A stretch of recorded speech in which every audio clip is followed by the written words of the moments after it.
If your body feels tight no matter what you do, if your muscles won't relax, if you clench your jaw, grind your teeth, get cramps, twitch, or feel constantly on edge, that is not a personality trait.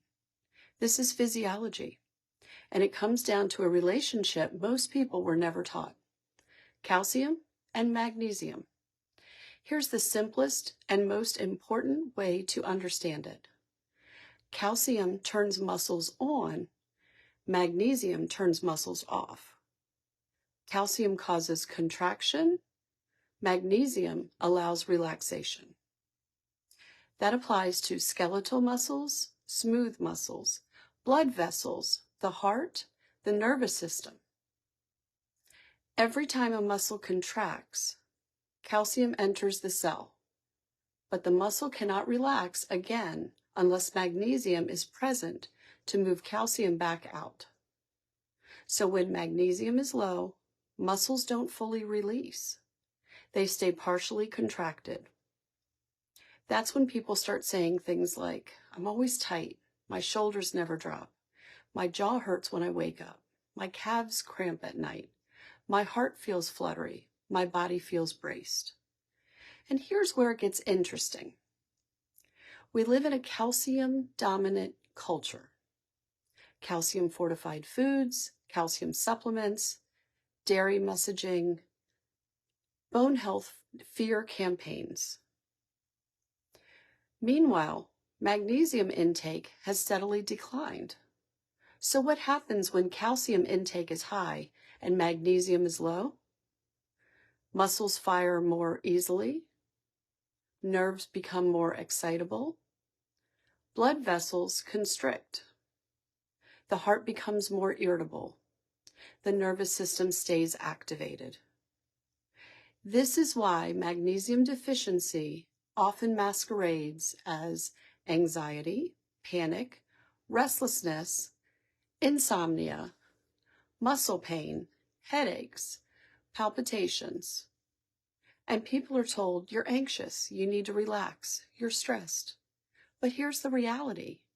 You cannot relax a magnesium deficient nervous system through willpower, because this isn't psychological, it's electrical. Magnesium acts like a natural calcium channel modulator. It prevents excessive firing. It dampens overstimulation. It stabilizes membranes. Without enough magnesium, the nervous system becomes loud, too loud. So let's talk about the heart for a moment, because this is where people have a big aha. The heart is an electrical organ. Every heartbeat depends upon calcium moving in, magnesium balancing it, potassium helping reset the rhythm. When magnesium is low, the heart becomes more sensitive to adrenaline. That's why people with magnesium deficiency often experience palpitations, skipped beats, a racing heart with stress, worsening symptoms with caffeine. And here's something most people don't realize. Low magnesium increases sensitivity to calcium. So even normal calcium levels can cause exaggerated effects. That's why some people feel worse when they take calcium supplements, or when they load electrolytes without magnesium, or when they train hard in heat and replace fluids incorrectly. Which brings me to athletes, because this is critical. Athletes lose magnesium through sweat. Heavy sweaters lose a lot. But most electrolyte replacement focuses on calcium and potassium. Little to no magnesium.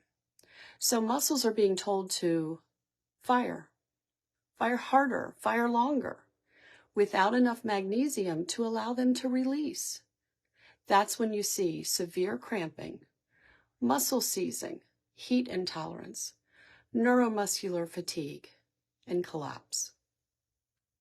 It's not just dehydration, imbalanced excitation. And this doesn't just apply to elite athletes. It applies to people who exercise intensely, people who use sauna, people who do hot yoga, people under chronic stress, people with anxiety or trauma patterns, because stress alone increases calcium signaling in the nervous system, which means stress raises magnesium demand.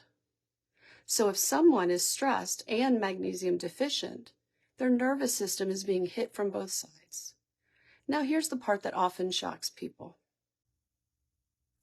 Many symptoms labeled as overactive, anxious, or tense are actually signs of insufficient inhibitory support. Magnesium is inhibitory. It calms. It stabilizes.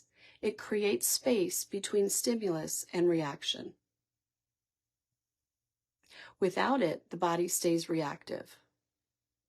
And this is why magnesium support, when done appropriately, can reduce reliance on muscle relaxers, sleep aids, anti-anxiety medications, certain heart rhythm medications, not by replacing them recklessly, but by restoring the physiological foundation those drugs are compensating for.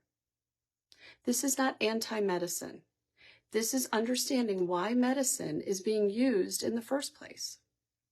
When the body regains the ability to relax on its own, the need for external control often decreases. In the next video, I'm going to take this one layer deeper and talk about magnesium, blood pressure, and cardiovascular regulation, and why tension in the vascular system is often misunderstood as a primary disease instead of a mineral-driven regulatory issue. Because once you see that, you'll never look at blood pressure the same way again.